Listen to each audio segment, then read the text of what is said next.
إن الحمد لله نحمده ونستعينه ونؤمن به ونتوكل عليه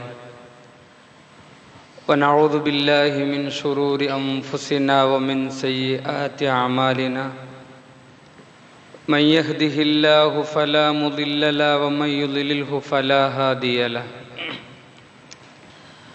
وأشهد أن لا إله إلا الله وحده لا شريك له وأشهد أن محمدًا عبده ورسوله أرسله بالهدى ودين الحق ليظهره على الدين كله ولو كره المشركون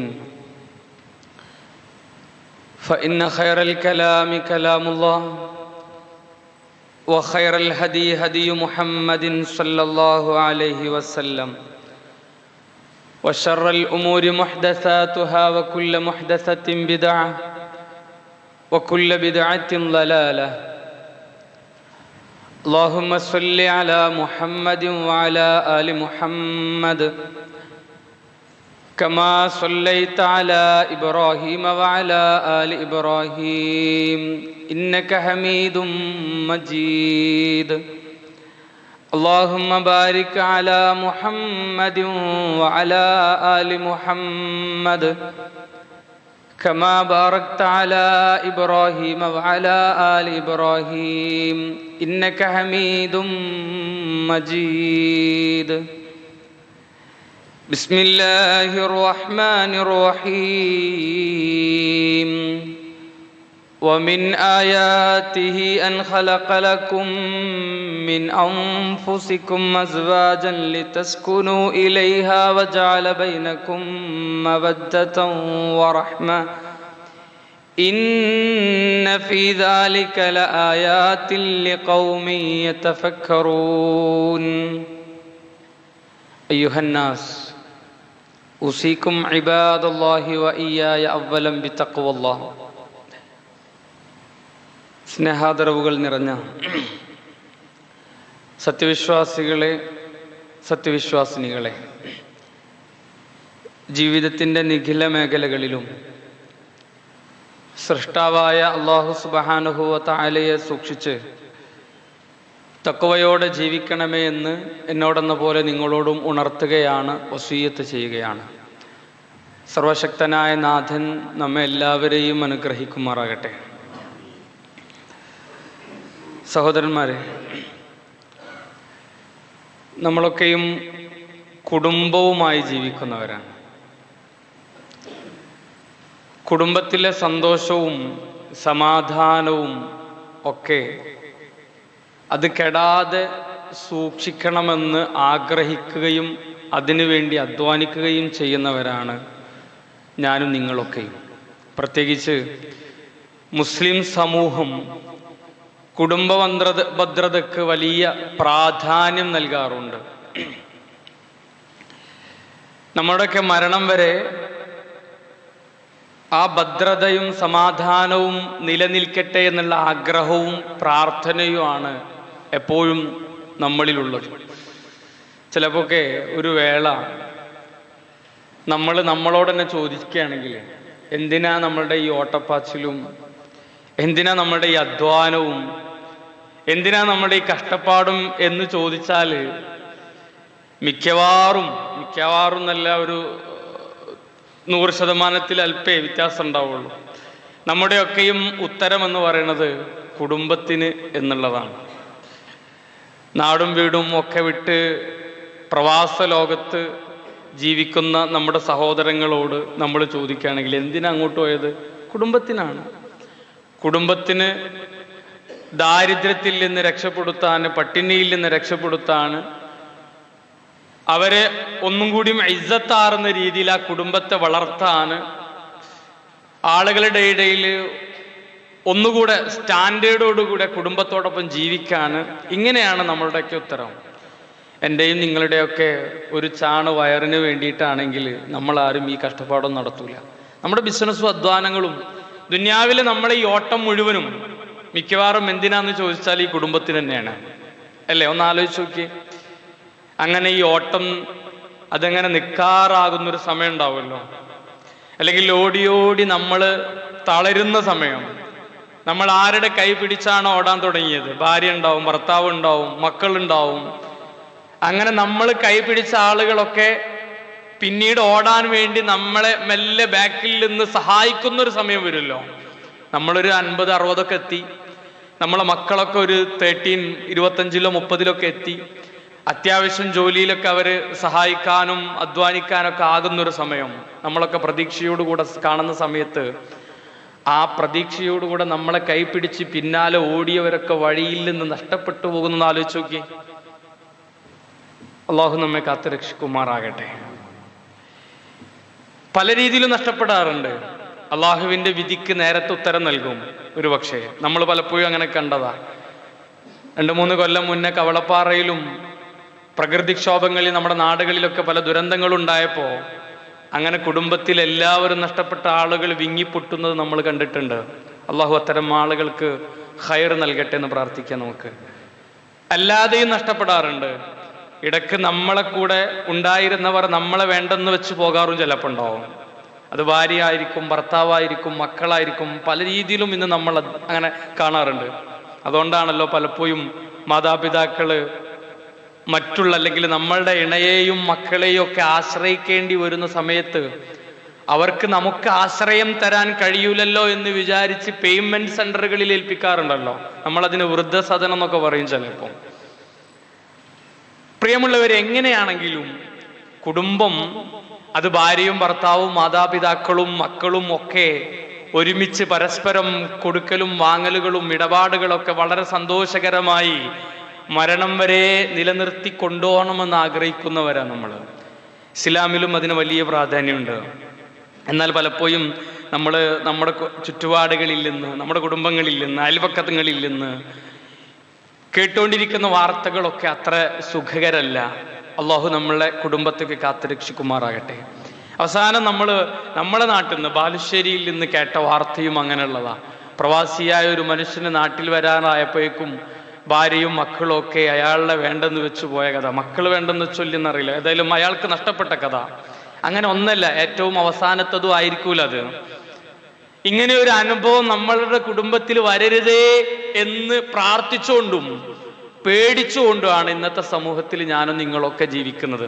ഒരു ഭാര്യ മാത്രമല്ല, എത്രയോ ഭർത്താക്കന്മാരങ്ങനെ കുടുംബത്തെട്ടേച്ചു പോകുന്നുണ്ട്, എത്രയോ മക്കളങ്ങനെ മാതാപിതാക്കളെട്ടേച്ചു പോകുന്നുണ്ട്, എത്രയോ മാതാപിതാക്കൾ അങ്ങനെ മക്കളെ വേണ്ടെന്ന് വെക്കുന്നവരുണ്ട്. ധാരാളം പല രീതിയിൽ നടക്കുന്നുണ്ട്. പ്രിയമുള്ളവരെ, എവിടെയാണ് നമ്മൾ ഇത്തരം വിപത്തുകൾക്ക് ചികിത്സ നടത്തേണ്ടത് എന്നുള്ളത് കൃത്യമായിട്ട് ആലോചിക്കണം. പരിശുദ്ധ ഖുർആനിൽ ഭദ്രതക്ക്, കുടുംബ സഈദതാണ്, സൗഭാഗ്യപരമായ ഹാപ്പി ലൈഫ് പരസ്പരം കുടുംബത്തിൽ ഉണ്ടാവാൻ എന്തൊക്കെ ചെയ്യേണ്ടത് എന്നുള്ള പല നിർദ്ദേശങ്ങളും ധാരാളം നൽകിയിട്ടുണ്ട്. ഞാനും നിങ്ങളും അതൊക്കെ നമ്മുടെ കുടുംബത്തിൽ പ്രാവർത്തികമാക്കാറുണ്ടോ ഇല്ലയോ എന്നുള്ളതാണ് ചിന്തിക്കേണ്ടത്. ഒന്നാമത്തേതായിട്ട് 4 പ്രധാനപ്പെട്ട പോയിന്റ് പറയാൻ ആഗ്രഹിക്കുന്നത്. ഒന്നാമത്തത്, കുടുംബത്തിൽ സന്തോഷവും സമാധാനവും ഉണ്ടാവാന് നമ്മൾ എവിടെ പോയാലും നമ്മളെ ഇണ, ഭാര്യ ആവട്ടെ ഭർത്താവട്ടെ, ആ ഇണ നമ്മളെ കാത്തു നിൽക്കുന്ന, നമ്മളെ പ്രതീക്ഷിച്ച് നിൽക്കുന്ന ഇണയാവാന് ഏത് പ്രതിസന്ധിയിലും കൂടെ ഉണ്ടാവണമെങ്കിൽ ഇസ്ലാം നമ്മളോട് നിർദ്ദേശിക്കുന്ന പ്രധാനപ്പെട്ട ഒരു കാര്യമുണ്ട്. അതെന്താ അറിയോ? ഇഖ്തിയാറു സൗജാണ്. ഒന്നാമത്തത് ശ്രദ്ധിക്കേണ്ട കാര്യമാണ്. ഇണയെ തിരഞ്ഞെടുക്കുന്നതിൽ തുടങ്ങുന്നുണ്ടത്. ഇണയെ തിരഞ്ഞെടുക്കുന്നതിൽ ഇഖ്തിയാറു സൗജ്, ഇസ്ലാമിക ജീവിതം തുടങ്ങുന്നതിൽ വളരെ പ്രാധാന്യമാണ്. എങ്ങനെയാ ഒരു ഇണയെ തിരഞ്ഞെടുക്കേണ്ടത്? ഇസ്ലാമിൽ നമ്മൾ പലപ്പോഴും കേട്ടിട്ടുണ്ടല്ലോ, നിക്കാഹ് ഖുതുബയിൽ ധാരാളം നമ്മൾ കേൾക്കാറുണ്ടല്ലോ. പക്ഷെ ഒന്ന് അവനാന്റെ ജീവിതത്തിലേക്ക്, നെഞ്ചത്ത് കൈവച്ച് അവനാന്റെ കുടുംബത്തിലേക്ക് ഒന്ന് ആലോചിച്ച് നോക്കി. എൻ്റെ മകന് ഞാൻ വിവാഹം ആലോചിച്ചപ്പോ, എൻ്റെ മകൾക്ക് ഞാൻ മണവാളനെ, ഒരു മരുമകനെ കാണാൻ വേണ്ടി തുടങ്ങിയപ്പോ, എൻ്റെ ജീവിതത്തിൽ എനിക്കൊരു ഇണ വേണമെന്ന് ഞാൻ തീരുമാനിച്ചപ്പോ നമ്മൾ എന്തൊക്കെയാ പരിഗണിച്ചതെന്ന് ആലോചിച്ച് നോക്കി. ഇണയെ തെരഞ്ഞെടുക്കുന്നതിൽ തുടങ്ങുന്നുണ്ട് അത് എന്നാ അള്ളാഹുവിന്റെ റസൂൽ സല്ലല്ലാഹു അലൈഹി വസല്ലം, ബുഖാരിയും മുസ്ലിമും ഒരുപോലെ റിപ്പോർട്ട് ചെയ്ത മുത്തഫഖുൻ അലൈഹി ആയ ഹദീസ്, റസൂലുള്ളാഹി സ്വല്ലല്ലാഹു അലൈഹി വസല്ലം പറയാ, നിങ്ങൾ വിവാഹം കഴിക്കേണ്ടത് 4 കാര്യങ്ങൾക്കാണ്. 4 കാര്യങ്ങൾക്കാണ് സ്വാഭാവികമായും മുസ്ലിങ്ങളൊക്കെ വിവാഹം കഴിക്കാം. അതിൽ റസൂലുള്ളാഹി സ്വല്ലല്ലാഹു അലൈഹി വസല്ലം ആദ്യത്തെ 3 എണ്ണി പറഞ്ഞു. 3 ദുന്യവിയാണ്. ലിമാലിഹ, ഭർത്താവട്ടെ ഭാര്യയാവട്ടെ അവരുടെ സമ്പത്ത് നിങ്ങൾ നോക്കും വിവാഹം കഴിക്കുമ്പോ. വജമാലിഹ, അവളുടെ ഭംഗി നോക്കും, അല്ലെങ്കിൽ അയാളുടെ ഭംഗി നോക്കും. വനസബിഹ, അയാളോ അവനോ ആവട്ടെ അവരുടെ തറവാടും നിങ്ങൾ നോക്കും. അവസാനത്തെ റസൂലുള്ള പറഞ്ഞു വദീന്, ദീനും നോക്കും. എന്നിട്ട് റസൂലുള്ള അവസാനത്തതിന് ഒന്നാമത്തതിലേക്ക് കൊണ്ടുവന്നു. ഈ 4 നിങ്ങൾ വിവാഹം കഴിക്കുമ്പോൾ നോക്കും. ഇങ്ങനെ പെണ്ണുങ്ങൾ വിവാഹം കഴിക്കുക, അല്ലെങ്കിൽ ഒരു മണവാളനെ കണ്ടെത്തൽ ഇങ്ങനെയാണ്, സ്വാഭാവികമാണ്. 4 പ്രധാനപ്പെട്ട കാര്യങ്ങളാണ് റസൂലുള്ള അന്ന് പറഞ്ഞതാ, ഇന്നും അങ്ങനെയാണ്. വിവാഹം കഴിക്കുമ്പോൾ അതൊക്കെ തന്നെയാണ്. അതിൽ സമ്പത്തിന്റെ ഗണത്തിന് നമ്മൾ ക്ലാസിഫൈ ചെയ്യും, അതിൽ ജോലിയും ഇതൊക്കെ നോക്കും. തറവാടിന്റെ കാര്യം വരുമ്പോൾ നമ്മൾ വീണ്ടും ക്ലാസിഫൈ ചെയ്യും, അതിൽ വീടും കാറും ഇതൊക്കെ നോക്കും നമ്മൾ, അല്ലേ? പക്ഷെ റസൂലുള്ളാഹി സ്വല്ലല്ലാഹി അലൈഹി വസല്ലം അവസാനം പറഞ്ഞെന്താ അറിയോ? ഫൾഫർ ബിദാത്തിദ്ദീൻ തർബതി യദാക്.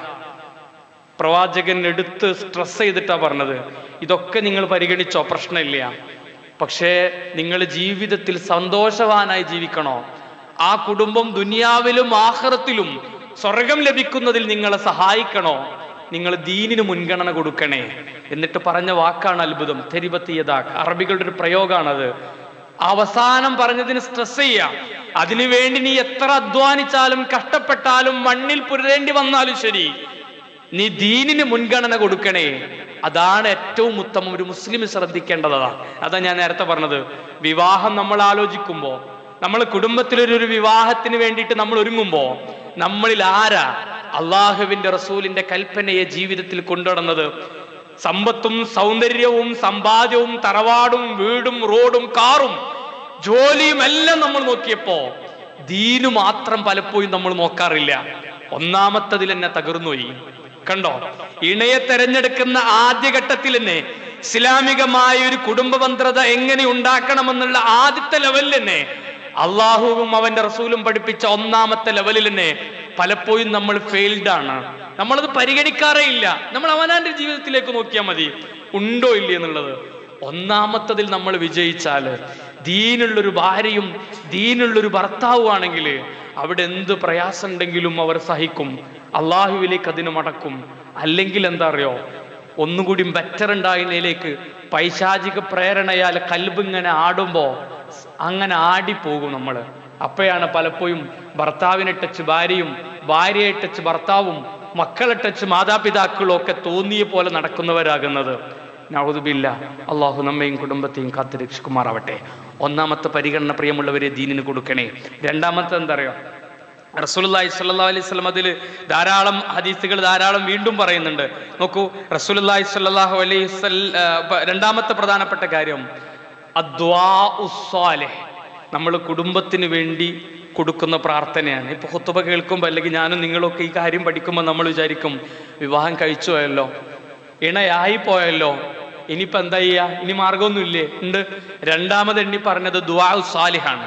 നമ്മളെപ്പോഴും പരസ്പരം കുടുംബത്തിന് വേണ്ടി പ്രാർത്ഥിക്കാം. സ്വാലിഹായ ഇണയെ കിട്ടിയാലും ഇല്ലെങ്കിലും, കുടുംബമായി ജീവിക്കാൻ തുടങ്ങിയാലും ഇല്ലെങ്കിലും ഒക്കെ പരസ്പരം കുടുംബത്തിലെ ഓരോ അംഗങ്ങൾക്കും വേണ്ടി പ്രാർത്ഥിക്കുക. ഭാര്യയ്ക്ക് വേണ്ടി പ്രാർത്ഥിക്കുന്ന ഭർത്താവ്, ഭർത്താവിന് വേണ്ടി പ്രാർത്ഥിക്കുന്ന ഭാര്യ, മക്കൾക്ക് വേണ്ടി പ്രാർത്ഥിക്കുന്ന മാതാപിതാക്കളും നേരെ തിരിച്ചും. അങ്ങനെ കുടുംബത്തിന് വേണ്ടി പരസ്പരം പ്രാർത്ഥിക്കാറുണ്ടോ എന്ന് ആലോചിച്ചൊക്കെ.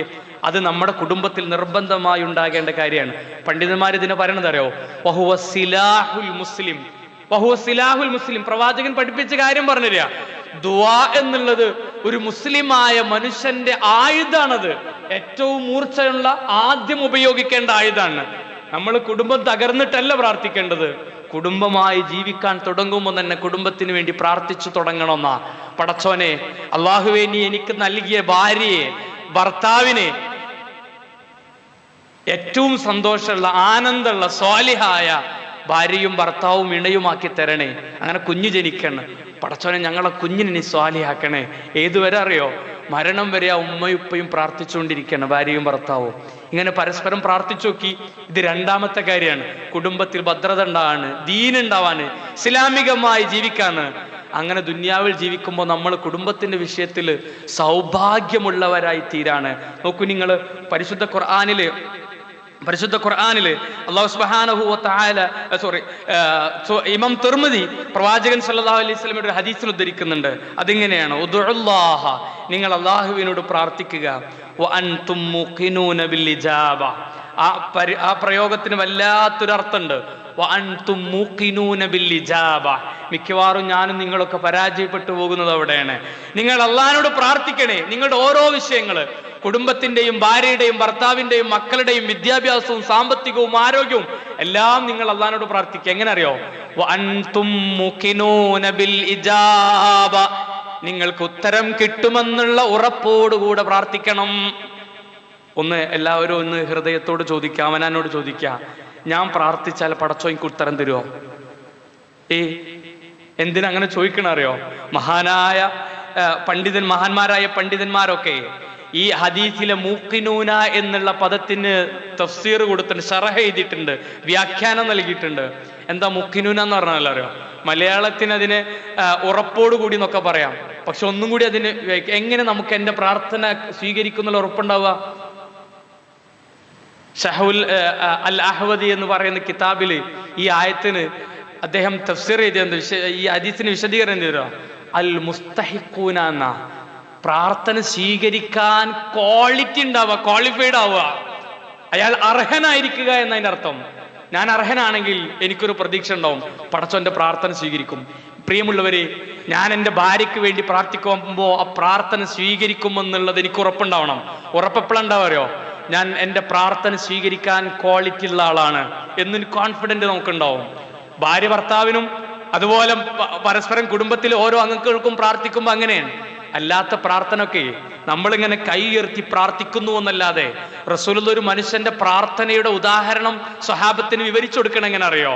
നമ്മളുടെ ഭൗതികമായ ചുറ്റുപാടിൽ ഒരു മനുഷ്യനെ കണ്ടാൽ മുസ്ലിമാണെന്ന് തോന്നിക്കുന്ന എല്ലാ കഷ്ടപ്പാടും അധ്വാനങ്ങളും ക്വാളിറ്റിയോടുകൂടെ മദീന പള്ളിയിൽ വന്നൊരു മനുഷ്യൻ ഇങ്ങനെ ദുആ ചെയ്യുന്നുണ്ട്.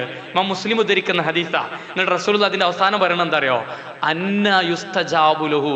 അള്ളാഹു ആ മനുഷ്യൻ എങ്ങനെ ഉത്തരം കൊടുക്കാനാണെന്ന്. അയാൾ പ്രാർത്ഥന സ്വീകരിക്കണില്ല. മിക്കവാറും നമ്മളൊക്കെ പ്രാർത്ഥന എങ്ങനെയാവുക? അള്ളാഹു നമ്മളെ കാത്തു രക്ഷിക്കുമാറാവട്ടെ. അപ്പൊ നമ്മൾ പറയും, അന്നു മുതൽ ഞാൻ എൻ്റെ കുടുംബത്തിന് വേണ്ടി പ്രാർത്ഥിക്കുന്നുണ്ട്, പക്ഷെ എങ്ങനെ ആയല്ലോ? ഞാൻ എൻ്റെ ഭാര്യയ്ക്കും ഭർത്താവിനും കുടുംബത്തിനും വേണ്ടി പ്രാർത്ഥിക്കാത്ത, കണ്ണീരൊഴിപ്പിക്കാത്ത ദിവസങ്ങളില്ല. പക്ഷെ എന്നിട്ടും ഞാൻ എങ്ങനെ ആയല്ലോ? ഒന്ന് അവനാനോണ്ട് ചോദിക്ക് പ്രിയപ്പെട്ടവരെ. അള്ളാഹിനോടുള്ള ചോദ്യത്തിന് ഉത്തരം കിട്ടാൻ ഞാൻ ഡിസ്ക്വാളിഫൈഡ് ആണോ? ഞാൻ എന്തെങ്കിലും അനർഹനമായ പ്രവർത്തനങ്ങൾ ചെയ്യുന്നുണ്ടോ? എപ്പോഴും ഹറാമിലൂടെ ജീവിക്കുന്ന ഒരാൾക്ക് അയാളുടെ ദുആക്ക് അല്ലാഹു ഉത്തരം നൽകൂല, ഹറാമിൽ നിന്ന് മാറാത്ത കാലത്തോളം. ഞാൻ ചോദിക്കട്ടെ, ഞാനും എൻ്റെ ഭാര്യയും വീട്ടിൽ നിന്ന് പരസ്പരം കുടുംബത്തിന് വേണ്ടി പ്രാർത്ഥിക്കുകയാണ്. എൻ്റെ വീട് ബാങ്കിൽ ലോൺ എടുത്ത് പലിശയുമായി ഉപയോഗിച്ചുകൊണ്ടിരിക്കെ ഞാൻ പ്രാർത്ഥിക്കുന്നത് കണ്ടോ? ഞാനും എൻ്റെ കുടുംബവും പരസ്പരം മാതാപിതാക്കൾക്കും മാതാപിതാക്കളും മക്കൾക്കും കുടുംബത്തിന് പ്രാർത്ഥിച്ചുകൊണ്ടിരിക്കുകയാണ്. ഞങ്ങളുടെ കാർ അപ്പയും റെന്റിനാണ്. ഞങ്ങളുടെ കാറപ്പയും ഇൻസ്റ്റാൾമെന്റിൽ പലിശ കൊടുത്തുകൊണ്ടിരിക്കുകയാണ് ഹറാമായ രീതിയിൽ. ഇതൊന്നും ആലോചിക്കെ, എന്റെയും നിങ്ങളുടെയും കുടുംബത്തിൽ ഇതൊക്കെ ഇല്ലേ? ഇപ്പോ ഇങ്ങനെ പലിശയുമായി ബന്ധപ്പെട്ട് ഹറാമുമായി കൂടിക്കലർന്ന ജീവിതാണോ? റസൂലുള്ളാഹി സ്വല്ലല്ലാഹു അലൈഹി വസല്ലം പറഞ്ഞ ഹദീസ് എന്താ അറിയോ? ഹറാമുമായി കൂടിക്കലർന്ന ജീവിതാണെങ്കിൽ ആ മനുഷ്യന്റെ ദുആക്ക് ഉത്തരം കിട്ടൂല എന്നാ. നഊദു ബില്ലാഹ്. അല്ലാഹു കാത്ത് രക്ഷിക്കുമാറാകട്ടെ. പിന്നെ എങ്ങനെയാ ഈ പറഞ്ഞതൊക്കെ ശരിയാവുക? പിന്നെ ഭാര്യ ഭർത്താവിനെ ഇട്ടേച്ച് പോയില്ലെങ്കിലല്ലേ ഉത്തരവുള്ളൂ?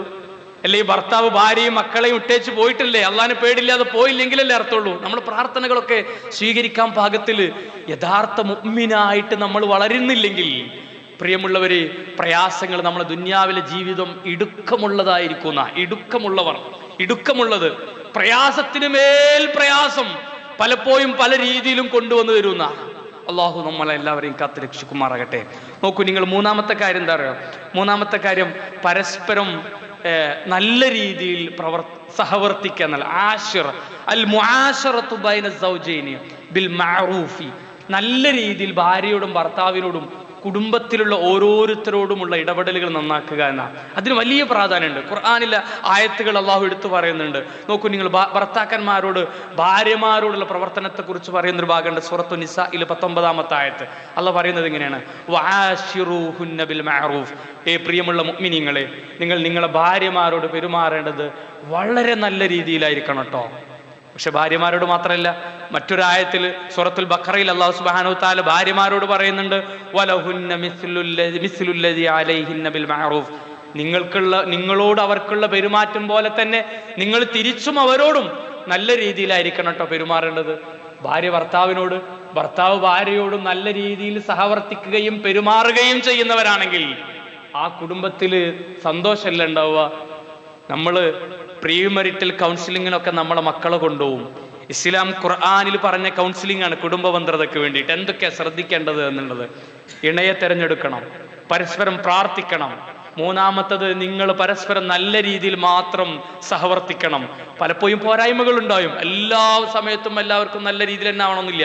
ഇടക്കിടക്ക് പോരായ്മകൾ ഉണ്ടായാൽ അത് മനസ്സിലാക്കാനും അത് സഹിക്കാനും കഴിയണം. ഇത് രണ്ടും കഴിയണമെങ്കിൽ ആദ്യം പറഞ്ഞ ഈമാൻ ഉണ്ടാവണം. അള്ളാഹു സുബ്ഹാനഹു തആല നമുക്ക് കുടുംബത്തിന് നൽകി അനുഗ്രഹിക്കുമാറാകട്ടെ. നോക്കൂ റസൂലുള്ളാഹി സ്വല്ലല്ലാഹു അലൈഹി വസല്ലമക്ക് അള്ളാഹു കൊടുക്കുന്നൊരു വാചകമുണ്ട്. ഈ വിവാഹം കഴിക്കുന്നതുമായി ഭാര്യാഭർത്തൃ ബന്ധത്തെ പറയുന്നിടത്ത് വലിയൊരു ആയത്താണ്. അതിൽ അള്ളാഹു പറയുന്നൊരു പോയിന്റ് ഉണ്ട്, വല്ലാത്തൊരു പോയിന്റാ. ആധുനിക മനഃശാസ്ത്രജ്ഞര് പോലും ഒരു പക്ഷെ നന്നായി പഠിക്കുന്ന ഒരായത്ത് സൂറത്തുൽ ബഖറയിൽ അല്ലാഹു പറയാ, ഭാര്യയും ഭർത്താവും പരസ്പരം എങ്ങനെ സഹവർത്തിക്കണമെന്നുള്ളടുത്ത് പറയാ, ഹുന്ന ലിബാസുൽ ലക്കും വ അൻതും ലിബാസുൻ ലഹുന്ന. പ്രിയമുള്ളവരെ, നിങ്ങളുടെ ഓരോരുത്തരുടെയും സ്ത്രീകൾ, ഭാര്യമാര് നിങ്ങളുടെ വസ്ത്രങ്ങളാണ്, നിങ്ങൾ അവരുടെയും വസ്ത്രങ്ങളാണ്. ഖുർആൻ ഉപയോഗിച്ച് ഈ പദത്തിന്റെ മുകളിൽ വെക്കാൻ വേറൊരു പദമില്ല ലോകത്ത്. പിന്നെ അങ്ങാടിയിൽ ഇറങ്ങിയിട്ട് ഭർത്താവിന്റെ പോരായ്മ ഒരു ഭാര്യയും പറയൂല.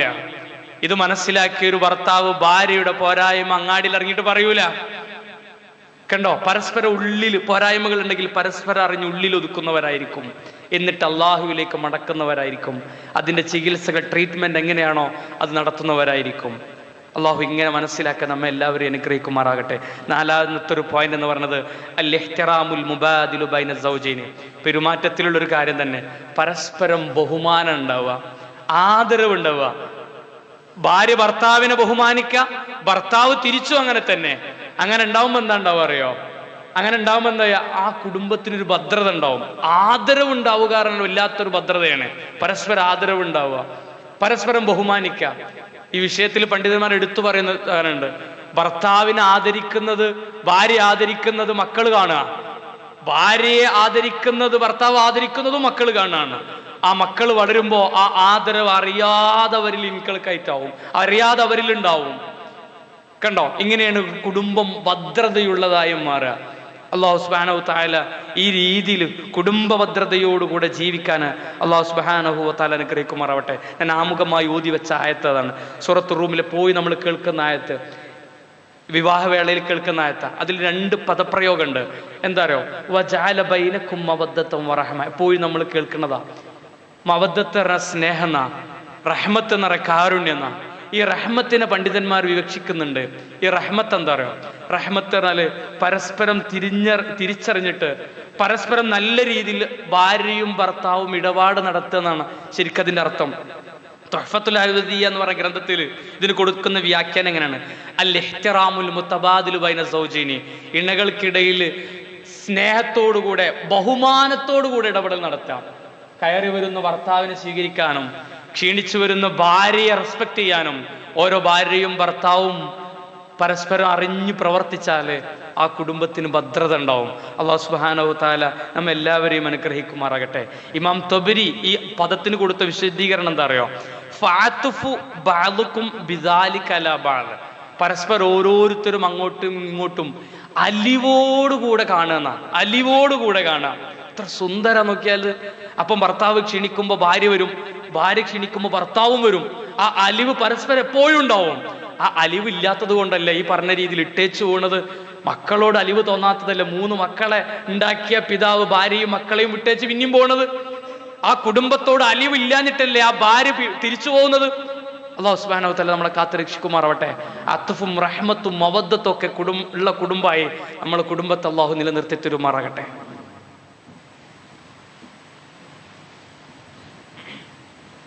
ഇന്നൽ ഹംദലില്ലാഹ് വസല്ലല്ലാഹു അലാ ഖൈരിൽ വറാ മുഹമ്മദ് വഅലാ ആലിഹി വസഹ്ബിഹി അജ്മഈൻ.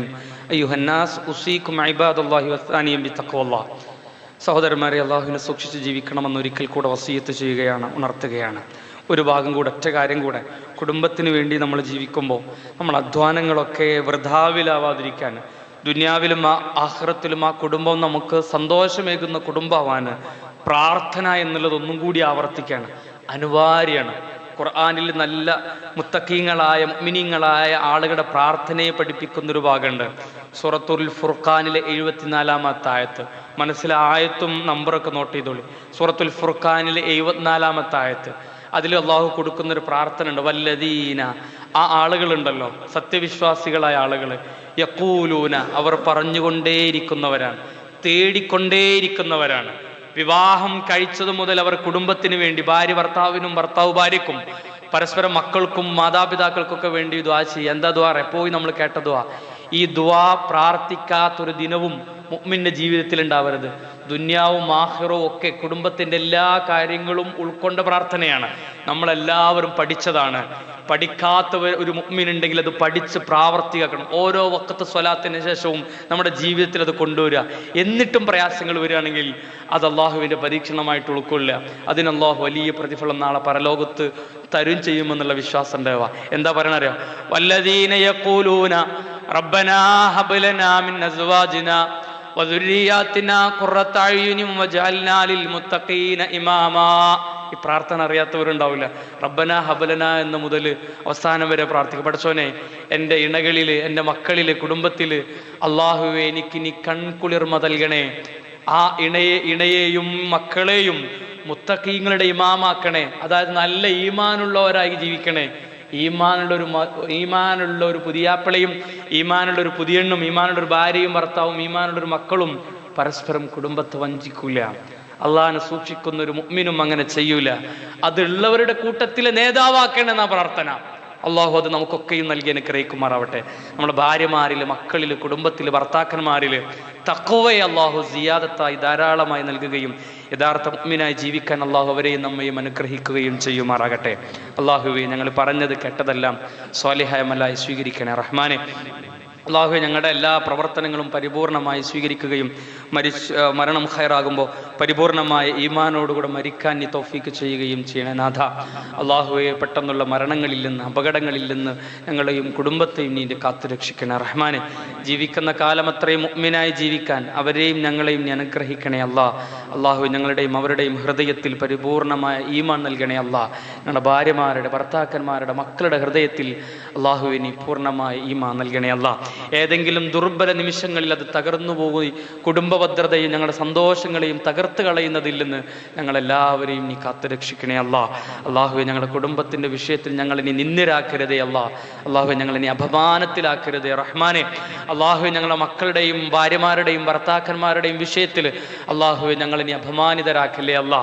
ദുനിയാവിലും ആഖിറത്തിലും സന്തോഷത്തോടു കൂടെ ജീവിക്കാൻ നീ തൗഫീക്ക് ചെയ്യണേ റഹ്മാനെ. അള്ളാഹുവെ, ഈമാനും ഇസ്സത്തോടുകൂടെ ജീവിക്കാൻ അവരെയും ഞങ്ങളെയും നീ അനുഗ്രഹിക്കണേ നാഥ. അള്ളാഹു, ഞങ്ങളുടെ കുടുംബത്തിൽ നീ ഭദ്രത നൽകണേ അല്ലാ. എല്ലാ നിലക്കും, സാമ്പത്തികമായും ശാരീരികമായും ആരോഗ്യകരമായും എല്ലാ നിലക്കുമുള്ള ഭദ്രത നീ നൽകി അനുഗ്രഹിക്കണേ അല്ലാ. മാരകമായ രോഗത്തിൽ നിന്ന് ഞങ്ങളെല്ലാവരെയും നീ കാത്തുരക്ഷിക്കണേ അല്ലാ. രോഗികളായ പലരുണ്ട് റഹ്മാനെ, നീ ശിഫ നൽകി അനുഗ്രഹിക്കണേ അല്ലാ. അള്ളാഹു, അവർക്കൊക്കെയും ശിഫ നൽകി നീ അനുഗ്രഹിക്കണേ റഹ്മാനെ. പ്രത്യേകിച്ച് ഈ നാട്ടിൽ പലരും പല വ്യത്യസ്തമായ രോഗം കൊണ്ട് പ്രയാസപ്പെടുന്നു എന്ന് പറയുന്നിട്ടുണ്ട്. പ്രത്യേകിച്ച് മഴക്കാലത്ത് പകർച്ചവ്യാധികൾ കൊണ്ട് പ്രയാസപ്പെടുന്നവരുണ്ട്. പനി ബാധിച്ച് തളർന്നവരുണ്ട്. അള്ളാഹുവെ, പകർച്ചവ്യാധികളിൽ നിന്ന് ഞങ്ങളെ നീ കാക്കണേ റഹ്മാനെ. രോഗങ്ങളിൽ നിന്ന് നീ കാക്കണേ റഹ്മാനെ. മോശപ്പെട്ട പ്രയാസമുള്ള രോഗങ്ങളിൽ നിന്ന് ഞങ്ങളെയും ഞങ്ങളുടെ നാടിനെയും കാത്തുരക്ഷിക്കണേ റഹ്മാനെ. അള്ളാഹു, ഞങ്ങളിൽ നിന്ന് മരിച്ചുപോയ പലരും, മാതാപിതാക്കൾ, സുഹൃത്തുക്കൾ, അധ്യാപകർ, കുടുംബക്കാർ, അള്ളാഹു അവർക്കൊക്കെയും നീ മഗ്ഫിറത്ത് നൽകി അനുഗ്രഹിക്കണേ നാഥ. മർഹമത്ത് നൽകി അനുഗ്രഹിക്കണേ അല്ലാ. അവരെയും ഞങ്ങളെയും നീ ജന്നത്തിൽ ഒരുമിച്ച് കൂട്ടണേ റഹ്മാനെ. പ്രത്യേകിച്ച് ഈ നാട്ടിൽ നിന്ന് കഴിഞ്ഞ ദിവസം മരിച്ചുപോയ ഒരു സുഹൃത്ത്, ഒരു സഹോദരൻ, 17 വയസ്സുള്ളൊരു സുഹൃത്ത് പെട്ടെന്ന് മരിച്ചുപോയി എന്നറിയാൻ കഴിഞ്ഞു. അള്ളാഹു, ആ സഹോദരൻ നീ സ്വർഗം നൽകണേ നാഥ. അള്ളാഹു, ആ സഹോദരൻ്റെ കുടുംബത്തിന് നീ സ്വബർ നൽകണേ റഹ്മാനെ. ക്ഷമിക്കാനുള്ള കഴിവ് നൽകണേ അല്ലാ. ആ മാതാപിതാക്കൾക്ക് നീ സഹനം നൽകണേ റഹ്മാനെ. അള്ളാഹു, അവർക്ക് ദുനിയാവിലും ആഖിറത്തിലും നീ പകരം കൊടുക്കണേ അല്ലാ. ആ സഹോദരൻ, ആ കുട്ടി കാരണമായി സ്വർഗത്തിലെത്താൻ ആ മാതാപിതാക്കളെ നീ അനുഗ്രഹിക്കണേ റഹ്മാനെ. ഞങ്ങളെയും അവരെയും നീ സ്വർഗത്തിൽ ഒരുമിച്ച് കൂട്ടണേ റഹ്മാനെ. റബ്ബന തഖബ്ബൽ മിന്നാ ഇന്നക അൻതസ് സമീഉൽ അലീം. അല്ലാഹുമ്മ ഗ്ഫിർ ലിൽ മുഅ്മിനീന വൽ മുഅ്മിനാത്ത് വൽ മുസ്ലിമീന വൽ മുസ്ലിമാത്ത് അൽഅഹ്യാഇ മിൻഹും വൽ അംവാത്ത് ഇന്നക മുജീബുദ് ദഅവാതി യാ ഖാദിൽ ഹജാത്ത്. ربنا آتنا في الدنيا حسنة وفي الآخرة حسنة وقنا عذاب النار وارحمنا برحمتك يا أرحم الراحمين.